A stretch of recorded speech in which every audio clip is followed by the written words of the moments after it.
Before Columbus, before any European flag was planted on American soil, there were men with axes, dragon ships, and a hunger for the horizon so deep that no ocean could stop them. This is the story of the Vikings, the most feared, most misunderstood, and most extraordinary seafaring people in human history. And it begins not with glory, but with fire. The raid that changed Hawaii, June 793 AD, northeast coast of England. Lindisfarne, a quiet island monastery, one of the holiest sites in Britain. Monks are praying. The sea is calm. The morning is ordinary. Then someone looks toward the water. Strange ships. Dragon heads carved on the bows. Moving impossibly fast. Coming straight for the island. Before anyone can react, armed men are leaping onto the shore. The attack lasts less than an hour. When it ends, the monastery is burning. Several monks are dead. Others are in chains.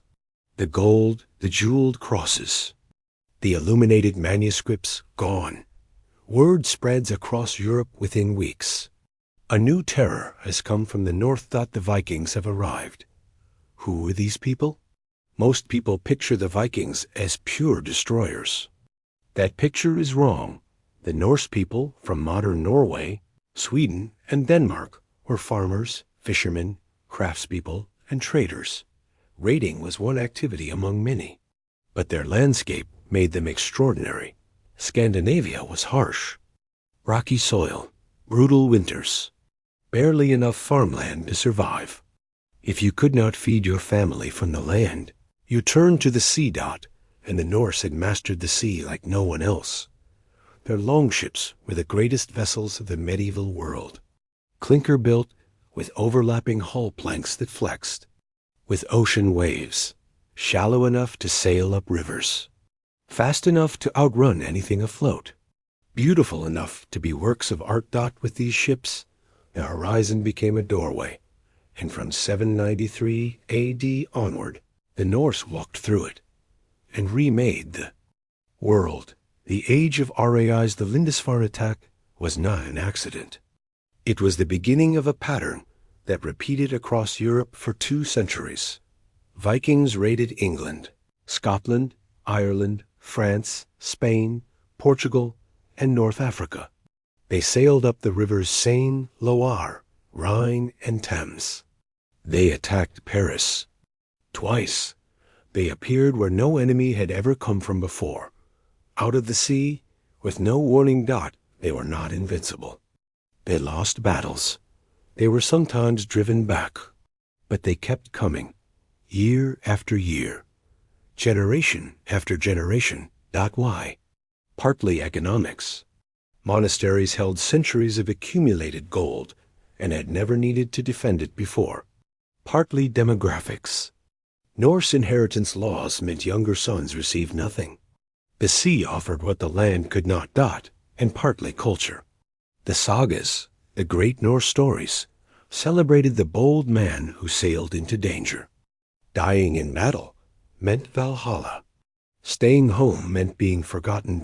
To a Viking, obscurity was the only real death.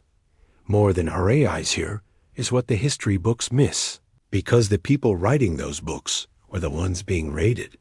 Simultaneously, the Vikings were one of the great trading civilizations of the medieval world. Swedish Vikings, the Varangians, traveled east.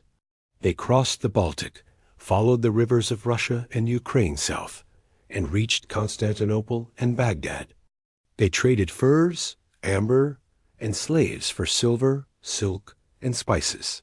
Arab silver coins, dirhams, have been found buried in hoards across Scandinavia. Coins that traveled thousands of miles from the markets of Samarkand to the farms of Norway. The Varangians eventually became the personal bodyguard of the Byzantine emperors, the most powerful Christian rulers in the world. Men who had raided English monasteries were now protecting the throne of Constantinople. History rarely makes logical sense. That is what makes it so fascinating. Building new WRL. By the 800s and 900s, The Vikings were not just raiding and trading. They were settling in Ireland. Norse settlers founded Dublin, Waterford, and Limerick, cities that still exist today. In England, Norse settlers controlled half the country under a region called the Danelaw. In France, a Viking chieftain named Rollo was granted the territory that became Normandy. Rollo's descendants became the Normans. One of them, William, Duke of Normandy, crossed the English Channel in 1066 and conquered England at the Battle of Hastings. The last great act of the Viking Age was performed by men who had forgotten they were Vikings. But the most extraordinary Viking expansion went west. The discovery of Amyari Sea around 870 A.D., Norse settlers reached Iceland. Within decades, it had a parliament, the Althing, founded in 930 A.D., still functioning today, the world's oldest parliament. But one man could not even stay in Iceland. Eric the Red had been exiled from Norway for killing someone, then exiled from Iceland for the same reason. With nowhere left to go, he sailed west into waters no Norse sailor had charted.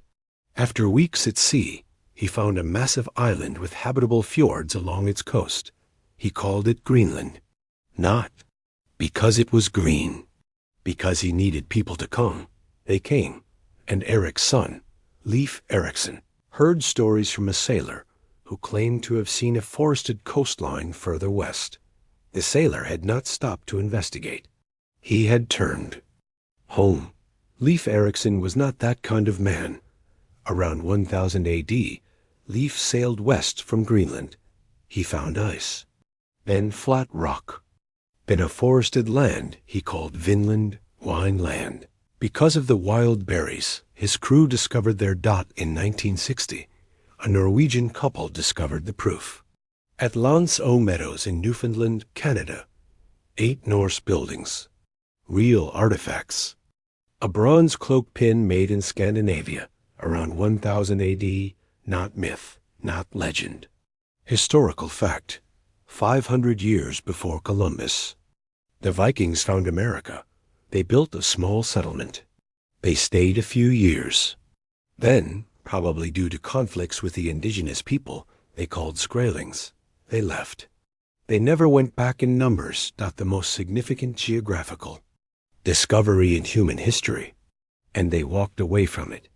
Life in the Viking the Viking society was not barbaric chaos. It was organized, complex, and surprisingly progressive. At the thing, the local assembly, any free man could speak, bring legal disputes, and vote on community matters.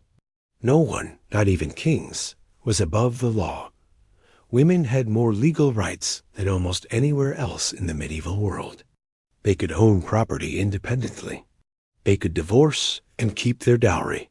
They ran farms and businesses while their husbands were at sea. Norse religion was rich and deeply poetic. 9 worlds held together by the great ash tree, Yggdrasil. Odin, one-eyed, accompanied by ravens, god of wisdom and death. Thor, red-bearded with his hammer Mjolnir, protector of ordinary people. Loki, the brilliant, dangerous trickster, and above everything, the shadow of Ragnarok. The end of the world, when gods and monsters would destroy each other, the world would burn and flood, and then be reborn. A mythology that embraced darkness without being destroyed by it. That accepted endings as beginnings. They told these stories in firelit halls in the long winter nights of Scandinavia. They carved them into wood and stone. They lived by them. They were not just warriors. They were storytellers. The end of the Viking Age. By the 11th century, the world had changed around the Vikings. Christianity spread through Scandinavia. King Harald Bluetooth of Denmark, whose name inspired the wireless technology in your phone, converted around 965 A.D. Norway and Sweden followed.